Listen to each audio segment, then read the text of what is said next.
Welcome everyone to this Age of Empires 4 build order tutorial for the Byzantines. Ready for season 7? We're going to go for a feudal rush. And first things first, as always, we queue up villagers from our town centre.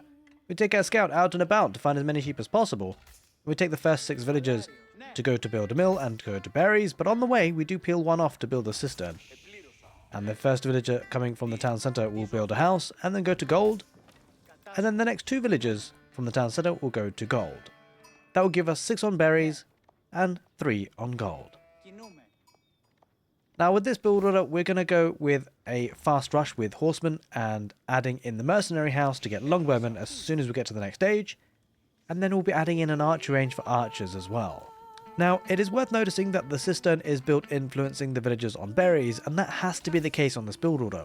On some occasions you can actually build the cistern in between the berries and the gold, so that the villagers on the berries and the gold are influenced. But it's not always the case. Sometimes the berries are completely the opposite direction to your gold villagers.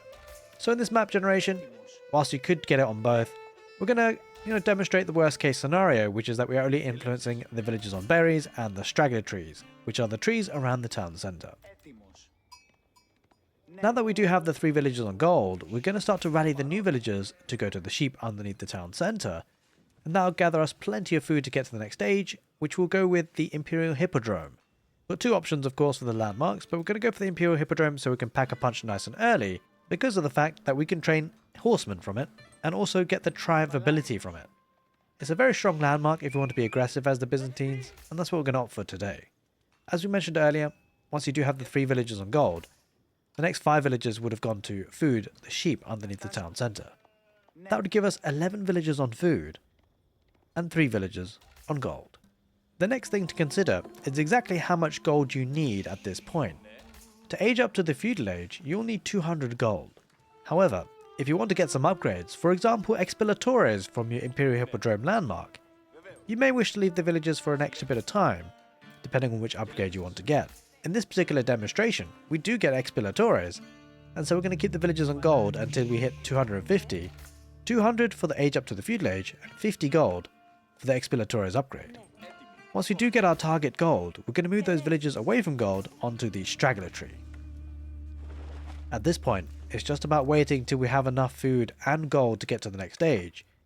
And we will get to the next stage by using 5 villagers that spawned from the town centre to go to the food there, as you can see.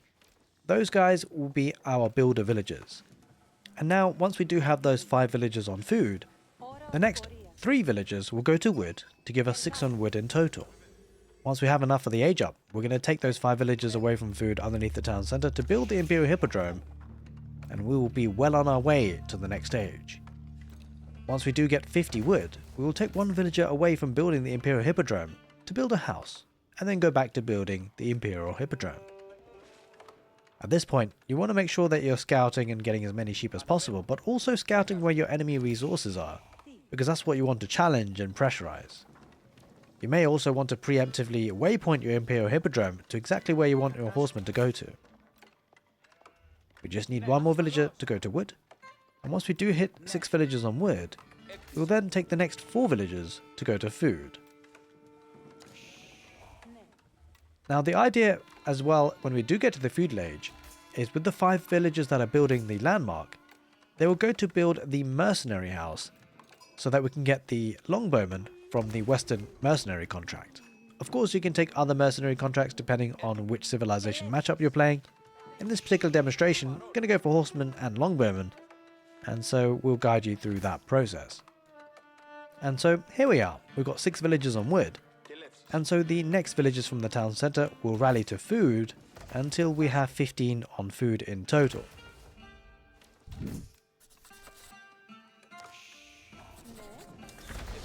There we are, we've got to the next stage, so immediately we queue up horsemen from the imperial hippodrome. We take those 5 villagers to build a mercenary house, and after the mercenary house is built, we'll take those 5 villagers to go to sheep underneath the town centre. Once the mercenary house is built, we'll go for the western mercenary contract and queue up longbowmen instantaneously. Once the first horseman has popped out from the imperial hippodrome, we queue up the expilatores upgrade. Once the expilatores upgrade has come in, we continue to pump out horsemen for as long as we need to. Now that we have 15 villagers on food, we're going to rally our town centre villagers to go to wood until we get 10 in total. And so that's going to be an extra 4 villagers on wood. As you can see as well, we have built a lumber camp because we're going to start to run out of the straggler tree. We're going to lightly harass with our horsemen. We've only got one so far, but our second one is on the way relatively soon. We do need to build a house as well, because once the longbowmen do pop out, you're going to need that population space. From here on in, it's about doing as much damage as you possibly can. And once you can afford it, you'll actually want to drop an archery range to build some archers. But we've got some time to go before that happens, and so we can be looking to be a bit more aggressive.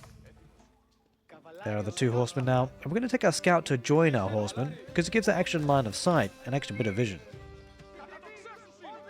Now what I will do as well, I'll leave a link in the video description as to how you can join the Discord, and that's where you could potentially look to get your PDF versions of this build order if you are a channel member on YouTube or you're a Twitch subscriber, just as it has been for all my other build orders on the channel. Now that we're starting to get a couple of horsemen on the field, we can look to actually dive in on our wood line, trying to snipe a couple of villagers, because we've got the Explorator's upgrade. What you will want to do is use the Triumph ability with your Imperial Hippodrome, just to make sure those horsemen survive a bit longer. As you can see, we're building an archery range as well. Don't forget to build houses periodically. Now from here on in, once you do get 15 villagers on food and 10 villagers on wood, you should be in a good spot to be able to maintain production from the Imperial Hippodrome and also from your archery range. From here, then you would probably want to look to get some more villagers on gold. I'd recommend 2 villagers on gold and 2 villagers on stone. And then also don't forget to get your extra cistern and aqueduct connecting up to get to the water level 2 to boost your economy and also production speed. Now, there's lots of ways you can go from here in terms of how to spend your gold, but it can be looking to get some upgrades. In particular, we would recommend double broadaxe as the first one, and then also think about dropping a blacksmith for some all-important upgrades, including things like iron undermesh and perhaps bloomery. We will also want to consider getting the steeled arrow upgrade from the blacksmith for your archers to make sure they pack a bit of an extra punch. They will of course also affect the longbowmen.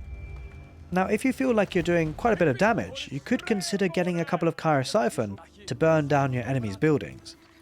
You will need siege engineering though from your blacksmith to be able to do this, but it's definitely a worthwhile investment if you feel like you can get value from it.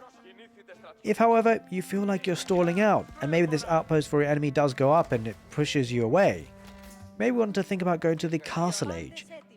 Of course, to do so, you'll need 1,200 food and 600 gold, and so it would be worthwhile sending some more villagers to go to gold. And don't forget to maybe consider moving out to the pocket economies, the berries on the other edges of the map, so that you can gather both food and olive oil, and then commission in some more longbowmen from the mercenary house if you get enough olive oil. I hope you guys enjoyed this build order tutorial for the Byzantines. Take care, and see you next time.